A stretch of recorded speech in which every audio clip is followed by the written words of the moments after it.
Tekereza kubona umuntu nk'uyu Smile ari kuvuga ngo ngiye kuvumba umuntu w'umugabo nyine bari kuguharabika abagabo bavuga oya ntabwo bari kuguharabika abagabo baravuga ngo nta mugabo uvumba undi umugabo aritumira ntabwo bavumba aritabira umugabo aritumira mbese cyangwa kwitabira aba yitabira ntabwo bavumba yitabira igikorwa cyabaye ukajya gusangira n'abavandimwe ubwo umuntu uvumba n'umusara abasore oya kuvumba n'imvugo nyine barashyizweho n'abantu baba barashatse guhengekereza ibintu cyangwa gushaka uko babyita ariko ubundi kuvumba nta nubwo bikuye mu muco wa Kinyarwanda kuko kuva na kera abantu barasangiraga gusa urugabo ari umugore yego buriya nimba umugore wawe nushaka umugore akagira amafaranga rimwe na rimwe azazamura intugu atangire nawe akumenyere buriya ntabwo ngeye nshira urubanza abagabo rimwe na rimwe ari gihe bo kwihangana byaranze ariko ntabwo bo wemerewe gukora ku mugore abagabo nabo badashobotse oya abagabo bo ni banashobotse cyane byo byumvikana abagabo ni badashobotse cyane se abagabo ntabwo bashobotse abagabo ntabwo bashobotse banyumve nabi ariko ntabwo bashobotse bitewe ngewe na life nakuriyemo ngiye impamvu mbivuga ni bishingiyeho kuri vie prive z'ubuzima bwanjye na famille abagore muri Islam cyangwa se ndeke no muri kuvuga no muri Islam uko biri uko mu idini ryanyu mu byemera mwemera ko umuntu w'umugore aba agomba kuza mu rugo akaba mutima w'urugo akajya guma mu rugo agateka akakarera abana akagira gute nawe ni kubyumva Imana yaremye abagore kugira ngo batubyarire twororoke sibyo bundi abagore no batubyarira umugabo agomba kubona amafaranga yarushye sibyo yavunitse abagore no bakabyara bavunitse muri birasa ukuntu babyitara umuniga ngo witwa Masih Dajjal Masih Dajjal no muniga ngo batumye no bivuga nk'umuntu ariko ni ibintu bizigomba kubaho no muniga ngo uzaza akajya ngakubaza ngo Imana yo ni yihe ukavuga ko ari we ngo utavuga ngo akakwica uwo muniga niko navuga niko bundi babyita nk'umuntu ariko ni ibintu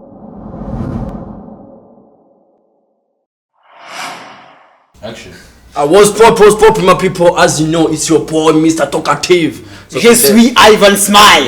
Yeah. Today, I'm going to sing Abdul Karim. Abdul Karim. Courage. Abdul Karim. So, ari ibibazo tujemo by'irayidi. Tuje mu bibazo. Oya tuje kuganira. Today's debate, dufite rero debate y'uyu munsi tujye kuganira. Okay, turamwakira nyuma yo kuvuga topic tugiye kuganira kugira ngo nawe ayisangemo. Yego. Twakomeza nacyo. Nkuko mubizi twa dufite ibintu byinshi byo gukemura. Iyo tubonye amafuti turaza tukavugaho, iyo tubonye ibiki ibintu tudakunze. Rero no munsi twiyambaje umusilamu.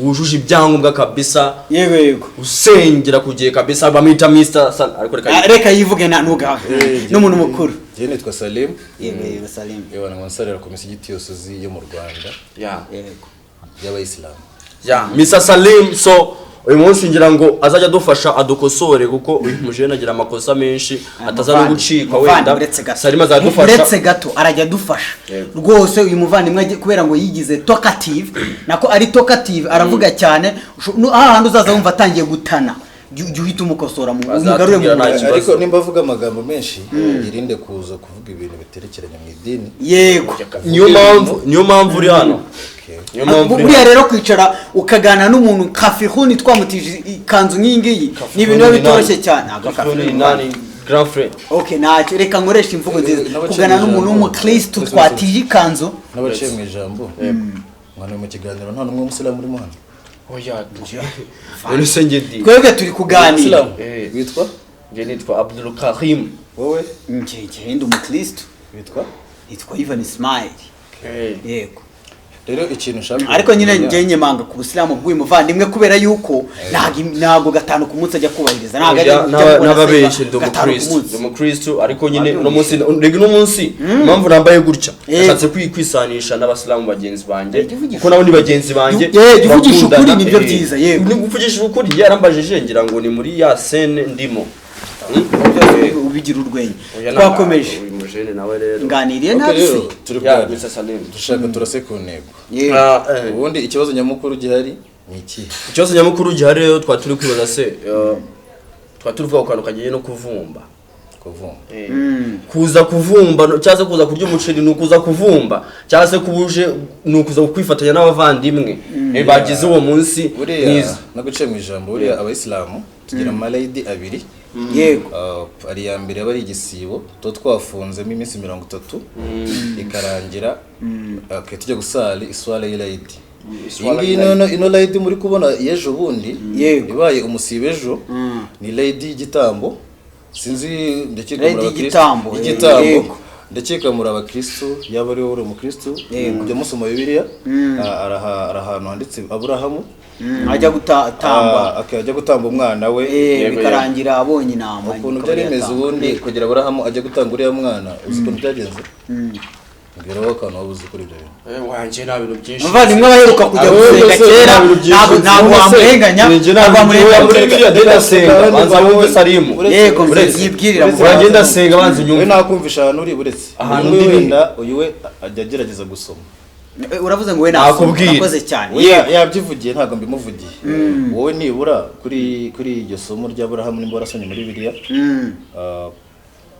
nk'iki kintu wabuzeho gakiya ngo mbwireho mbone kugusobanurira. Icyo nzi nuko Aburahamu bamusabye yagombaga gutanga igitambo.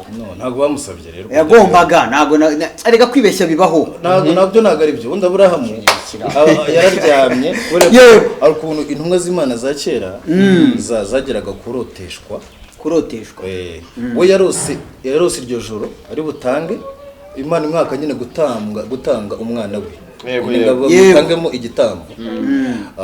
Biza kugenda gute rero kandi abantu bakire barutaga byabaga ari ukuri byabaga bimeze nko kuganira n'Imana babahuye n'Imana mu nzozi. Bukiye bwaho rero abyuka abwira umwana we ati Imana yambwiye ngo ngomba kugutamba nk'igitambo. Umwana we rero bimuganirije kuko abantu bakera barumvaga ntago ari nkatwe biyi minsi tutumva arabyumva. Umwana akimubwira tugomba kubahiriza amategeko Imana yaguhaye. Yego. Niko rero ino Eid niho yaturutse. Nuko abakristo wenda rimwe na rimwe sinzi ukuntu mwe muyemera ariko niho yaturutse. Yego. Biba ngombwa yuko habaho umunsi w'igitambo. Ni nayo mpamvu rero ino Eid akenshi aba ari igitambo ukabaga ugasangira n'inshuti yaba ari umuyisilamu cyangwa umuyisilamu. Ntabwo bivuze ngo abayisilamu gusa, bivuze ngo rero uyu muvandimwe ukunda kuvumba cyane ukunda gusura abantu cyane ni uko turabyita gute musebya nagaru kuvumba. Iyi Eid nta muntu numwe ubuhejwe. Yego, ni ya buri wese. Hari indi yo kuvumba rero hari indi reka nguce mu ijambo gato. Hari Eid yindi itari yo ngiyo mujya mugira habaho kwiyiriza yego ni Eid ebyiri. Dusobanuye kuri iyo Eid ebyiri. Iriya rero ni Eid y'intumwa y'Imana ugomba kwiyiriza kubera Imana nkuko muri Bibiliya hari iminsi 40 Yesu yakoze iki yiyirije. Yego, ariko twebwe turiyiriza no kwiyiriza ku manywa ubundi nimugoroba uwemerewe kurya. Yego, ariko ntabwo bisobanuye ko no ku munsi w'Eid nta muntu wemerewe kugaburira abantu baba ari abakristo cyangwa batari abakristo. Kandi uri mu mujyi wo kuba bivuga gutera ubwo bivuze ngo Eid zose ntago ari ukuvumba. muri make umuntu yagiye kuvumba baba bamubeshyera. Uwo muntu ahubwo niwe uri kwishyiraho ipeti ritari ryo. Iryo peti ni ribi. Iryo peti ryo kujya kuvumba wavuze ngo agiye kuvumba ntabwo turi kuvumbisha ahubwo twege turasangira. Ariko abantu benshi niko babifata. Abantu babifata ariko uzacunge neza ntago ariko abayisilamu babifata. Abo bifata gutyo n'abantu batari abayisilamu. Harimo n'abifata ko ari abasilamu. Ugasanga nk'umupeti yanditse umusilamu utari mu idini neza. Ubu ngubu subabaho kireka ubwo ni wa wundi boryinje ejo azaba umusaza ashaka kujya kurya umuceri akaza abeshya ngo ni umusilamu akavuga ati ngura mugenzi wanjye agiye kuvumba. Ubwo nta bataniye nawe ariko ntabwo babyita kuvumba. Nta bataniye nanjye sari uretse gato nta bataniye na tokative nabo bataniye kuvumba. Iryo kosa nuzuje no kurivuga kuvumba dusebya twebwe ntago bavumbisha. Okay, ibyo ndi kubyumva ariko ikibazo urumva ijambo niryo ririho niryo dusanzwe tuzi. Harya abantu bakoresha ngo byita kuvumba. No tuzaza tuvuga ko niba wenda nje ngo kurya umuceri kwa Salimu uzagize uvuga ngo uje kwifatanya n'abayisilamu. Kuvumba se ni ijambo ribi cyane rivugitse nabi. Kuvumba ntago ari Kinyarwanda mu Kinyarwanda ijambo kuvumba ntago ari ijambo ribi. gute oya buretse kuvumba ni gute atari ijambo rimwe kuvumba rero ahubwo wowe ikintu cyo utari kumenya nuko mutari kumenya ikinyarwanda uburyo cyakoreshwaga kera. Okay, kidusobanurira abantu yoza utubwire. Ikinyarwanda kimbitse kuvumba, umuntu wese aragenda akavumba kwa mugenzi we akagenda kwifatanya nawe bagasangira. Icyo bita kuvumba. Kuvumba ntago ari ukuza ngo nko gusabiriza cyangwa se kwinjira hanze. Oya urumva gusangira no kuvumba atari ibintu bibiri bitandukanye. Buriya ku kera uri kuvuga ngo nigire barikoreshaga kera. Siko uri kuvuga? Ngira ahantu bagiye kuvumba. Oya nagaruka gusa no bararikoresha. Ndetse n'umwana wabaga yavutse twabyitaga kujya kurya uburyano. Yego. Ntabwo bavuga ngo ugiye kuvumba. Nese ubukwe kwavuga ko mwagiye mu bukwe. Mwagiye mu bukwe rero kuri akavuga ngo ugiye kuvumba ubukwe. No kujya kuvumba uburyano rero. Oya ntabwo kuvumba uburyano bari. Ujya rero kugiye kuvumba. Oya. Ujya kugiye ntabwo twakemera. Mu bukwe ugiye kugira ute? Mu bukwe ubutashye ubukwe. Ntabwo ugiye kuvumba. Ujye kwifatanya n'abandi mu bukwe. Kuvumba rero ryari. Ubutaha nawe kuvumba ryari. Igihe ibintu byitwa kuvumba. Kuvumba muri igihe wagiye kuvumba oya turi kuganira. Haje turi kuvumba ryari nabwire cyangwa wambwire. Igihe bavuga ngo umuntu agiye kuvumba ni igihe agiye nk'ahantu habereye ibikorwa by'ibirori runaka cyangwa bisanzwe niyo byaba atari ibirori akajya ahantu akajya kuryayo atatumiwe. Yego icyo rero nashaka tumubwira. None se umuntu ujya kurya umuceri nko handi hantu wenda ku irayidi abagiye kuvumba. Hari wese abayemerewe. Ari biratandukanye. Nta muntu numwe ubuhejwe. Kuko umusilamu ateka umuceri akenenga abantu basangira. Nta muntu numwe aba yabwengaze. Usibye wenda wabaruye ku musigiti. Ako umuceri ateka uzacunge neza nagateka umuceri w'abantu bari buzwe abayisilamu akenshi bose baba bari busy. Bose baba batetse buri wese yatetse yafite abantu we ngo ngomba gutekera famiye. Naho rero abakina n'abandi bantu benshi bo ku ruhande bagomba kuza atanabatumiye. Ntabwo rero aba ari ukuvumba ahubwo ni ukwifatanya muri icyo gikorwa intumwa y'Imana Aburahamu yego tumwita Ibrahimu. Aburahamu yakoze kubera Imana. Rero nta kuvumba babirimo aho ngaho. Kereka wenda hane mu bukwe birashoboka ko yabaje kuvumba. Mu bukwe ntago baje kuvumba. Ariko twebwe ku irayidi ntago ari kuvumba. Mu bukwe abantu bajyayo. Mu bukwe si free. Buri muntu wese ushaka sajyayo. Mu bukwe ni free. Ariko mu ni free ariko nubwo ari free. Kuvumba rero ntabwo badapfa kwinjiramo case. Kuvumba si ikintu badapfa kwinjiramo. Kuvumba badapfa kwinjiramo. Umugabo akuzukubona umuntu w'umugabo ngawe ujya guhunahuna ngo wagiye kuvumba. Ufite imyaka 20. Tekereza kubona umuntu nk'uyu Ismail ari kuvuga ngo ngiye kuvumba ngo wagiye kuvumba umuntu w'umugabo nyine. Naba ari kuguharabika. Abagabo bavuga. Oya ntabwo ari kuguharabika. Abagabo baravuga. Ngo nta mugabo uvumba. Undi umugabo aritumira ntago abavumba. Aritabira. Umugabo aritumira mbese cyangwa kwitabira. Aba yitabira ntago abavumba. Yitabira igikorwa cyabaye ukajya gusangira n'abavandimwe. Ubwo umuntu uvumba ni umusara wasore. Oya kuvumba ni imvugo nyine barashyizweho n'abantu baba barashatse guhengekereza ibintu cyangwa gushaka uko babyita ariko ubundi kuvumba nta nubwo bikuye mu muco wa Kinyarwanda kuko kuva na kera abantu barasangiraga. Gusangira ubundi abanyarwanda nta muntu n'uyu n'umwe bahezaga. Bakagabira n'inka. None se reka ngubaze ko rimwe na rimwe wajyaga gusura nk'umubyeyi n'urugero Sumere n'inshuti yanjye aratashye biba ngombwa ko twirwanya dukinana aratashye turazamukanye mama we ntangaburira se aravuga ngo uyu mwana ngo yaje kuvumba wende kubaza nizamukana na Ismail tukajyana iwabo mama wakangaburira ntari muri gahunda azasigara avuga ngo yanaje kuvumba ese zavuga gute avuga ko yakiriye abashyitsi yakiriye umushyitsi ubundi twege mu idini ryacu yakiriye umushyitsi yamuteganya gase uretse gusobanura ntiyari yamupanze ntabwo abashyitsi bose arabo bateganya idini ryacu ubundi twege abayisilamu ukuntu tumeze yugaburiye umuntu wawandikiwe ikiza ku Mana ugaburiye umwe ukagaburira babiri urumva ibikorwa byiza buri gukora nibyo yagize amahirwe rero akabona abantu baza kurya uwo muceri yatetse bakawurya ntawumene cyangwa se ngo wangirike akabona barawurya barawumaze usigara avuga ati Imana ishimwe nyine icyo gikorwa ntabwo ngiye mbifata nko kuvumba ahubwo ngiye ubu mpaye imigisha ku Mana ahubwo nakakwishyuye mu madini biri kugenda bikendera rwose Satani ari kwigarurira isi sinzi niba uri kubibona abantu nk'ubushobo kubaza uyu muvandimwe atuheruka mu rusengero ryaro ugasanga ni kera nk'ubwo nanjye amerukayo kera ukumva ukibaza uti se urabona biri guterwa n'iki ukuntu ngiye mbibona muri iyi minsi ubundi ibi byose biba byaranditswe hari ukuntu mama bisoma byose biba byaranditswe buriya nk'umuntu wasomye Bibiliya cyangwa agasoma Quran ibintu biri kugenda bitubaho ni ibintu byanditswe byahano ntabwo ari ibintu rero byifata ngo bize uko bundi kera ngiye nyiri umwana bajyaga batubwira ngo ntaramenya ubwenge mituweli zitaraza ajyaga numva mera ambwira ati ngo igihe kizagera ngo abantu bose bajya kwa muganga bitwaje nk'agatabo urumva agatabo agaciye imyaka myinshi numvaga ngo mituweli iraje kandi yari agatabo icyo gihe urumva rero n'ibintu muri kubona ntago ubundi ari muri birasinzi ukuntu babyita umuniga ngo witwa Masih Dajjal Masih Dajjal ni umuniga ngo batumye no bivuga nk'umuntu ariko ni ibintu bizigomba kubaho ni umuniga ngo uzaza akajya ngakubaza ngo Imana yo ni iyihe ukavuga ko ari we ngo utavuga ngo akakwica uwo muniga niko ndavuga niko ubundi babyita nk'umuntu ariko ni ibintu wenda dusuppose ni umuntu uzaza avuga yego guhura n'umuntu kumva ari guhakana ko nta Mana ibaho icyo gihe rero uwo muntu aba yaraje bihitanye n'uwo muntu ni ibihe nyine bigomba kugera ibyo bibe byarageze kuba abantu bose usanga bihugiyeho Imana batakitayeho nkuko ushobora gusanga ukuri kugana n'umwirabura akavuga ati abazungu bazanye Imana ngo bahita bayipakurura ngo bayisigira ngo abanyafrika usanga ari twege ngo twabuze ubwenge ngo duhora ngo mu bintu byo kujya gusenga Imana ngo twagiye ngo gusenga iki gihe rero cyo kigomba kuzabaho nk'ubu ngubu ari ibindi bintu bizaza byinshi ibintu by'ubutinganyi ni ibintu by'ubutinganyi bura ngo kera ngo arabamarika ngo bari bariho babatinganyi bariho kera ubutinganyi bwabayeho kera ntekereza ko ahubwo se ngi ikintu nibaza biriya bavuga ngo Sodomo na Gomora batwitse sintekereza ko ari ibyo byabiteye ntekereza ko ari cyo kintu nkuko ntabwo numva n'abamarika ngo barabatinganye ukuntu yego ngo Imana irakaye yaho hantu babaga iraharimbura ko mbyumva ariko ntabwo mbifiteho nosiyo neza nanjye simbamye 100% ariko niko mbitekereza ko nanjye mba mbyumva babivugaga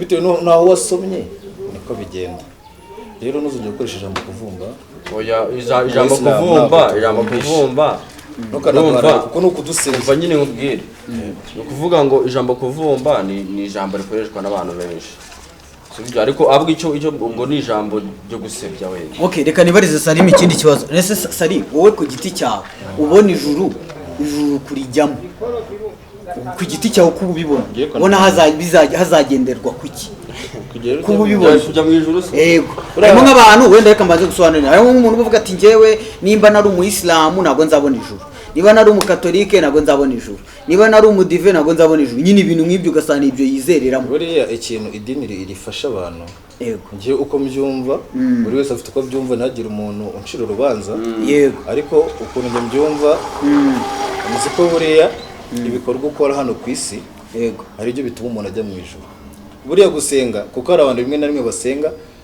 amasengesho yabo ntarenge hano ugasengera akaguma hano muri parafo kubera ko ushobora wasenze utari concentré n'Imana kuri kote yawe ari ibindi bintu biri mu mutwe ari ugusengera ku jisho muri make ariko n'abantu basenga ari kwikiza ngo babone ko nasenze babone arijijisha yerekane ko yagezeyo icyo gihe rero ayo masengesho azaba arutwa na wa muntu utasenze ariko yahuye n'umukene mu muhanda akamuha ikiro cy'umuceri buriya nutanga ikiro cy'umuceri umenya ko ku Mana hari ikintu kiyanditse nufasha umuntu ubure cyane ikintu cya mbere kikomera mu buzima no kugaburira umuntu ushonje urega buri muntu ushonje icyo kintu cya danje ubukoze kurusha ibindi bintu byose reka mwibarize ikibazo nawe Kezi ese ubona kuno kuntu uyibona kuri Instagram cyangwa no ku zindi platform ukabona umuntu yafashe video arimo gufasha umuntu ese ubona bikwiye ko umuntu akwiye gufasha akajyaho kamera cyangwa akwiye gufasha atariho kamera icyo ndake gusubiza neza ukamaze numvewe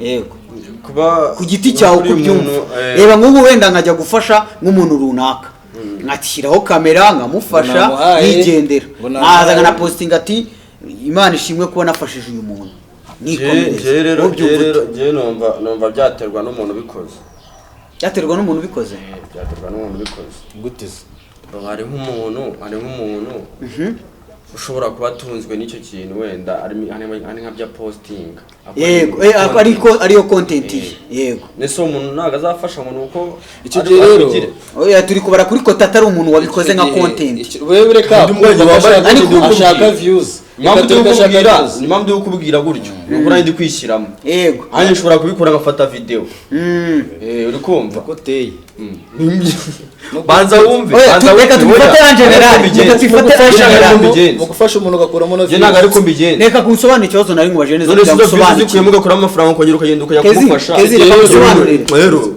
icyo gihe uretse icyo gihe rero ukuntu ubikoze ntabwo ubikoze ushaka gufasha umuntu ubikoze ushaka inyungu za none se gihe nimba aba ariyo content nkora oya wanyumvishe nabi navuze ngo reba muri en general muri rusange umuntu si umu content creator n'ubundi ariko asanzwe postinga ku mbuga ariko si umu content creator just for posting ariko asanzwe posting bisanzwe biri aho nyine hari umuntu utari content creator ubibona ngiye ku ruhande rwanjye numva ibyo ntacyo bihindura ngiye yabikora atabikora mba numva ari sawa ibyo ntacyo bihindura ko wafashije umuntu nta nicyo bihindura ko utamufashije nimba uyifite ushaka kugakora wagakora ahubwo wenda ubundi twebwe icyo ukuntu mbyumva kuri kote yanjye yego umuntu agira amaboko abiri ubundi twebwe baratwigishije ngo aka kaboko kamwe nigatanga aka nikazamenye icyo gakoze sibyo nimba akaboko k'iburyo gatanze ak'ibumoso nikamenye ibyo gakoze bishatse kuvuga ngo nimba mfashije Smile ntago nemere kuza ngo mubwire ngo runaka naramufashije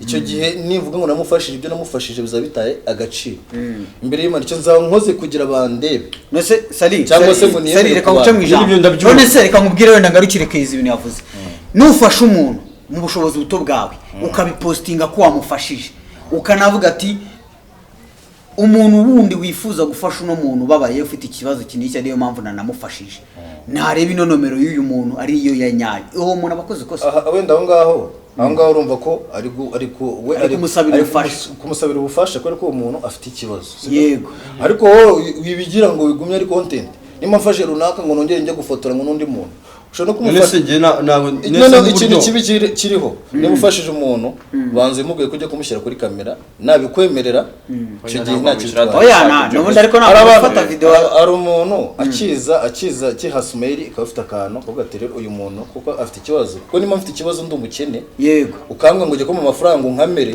ntabwo nzabyanga ntabwo ariko nshaka kamera ni ubukene mfite irega abantu benshi baranabikora abantu benshi ibyo bintu barabikora abantu benshi bakabivugaho mu buryo butandukanye muri comment urumva hari ubundi ngiye ukuntu mba mbibona hari abantu bakora ikintu cyo gufasha bakagikora nko kugira ngo berekane ko bafite amafaranga nko kugira ngo berekane ko barenze cyangwa bafite umutima mwiza atari uko bawufite aho kugira babyerekane gusa bereka abantu ko ngo ngenda afasha ngo nyigira hari honest kuri side imwe hari n'umuntu wa kabiri wo ku rundi ruhande we uza gufasha kuko bimurimo akanavuga ati ngiye ngomba kubipostinga ngo nigisha abantu urumva ngo nigisha abantu ko gufasha ari neza reba uno munyamakuru mugenzi wanyu uriya Sabi